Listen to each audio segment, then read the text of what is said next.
கொஞ்சம் நல்லா வந்து எண்ணெயிலேயே கொஞ்சம் நல்லா வந்து வெந்து வரட்டும். இது பார்க்கலாம்.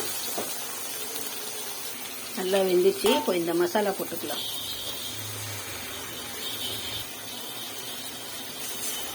பாருங்கள், எல்லா மசாலாவும் போட்டுட்டு இப்போ கொஞ்சம் உப்பு போட்டுக்கலாம்.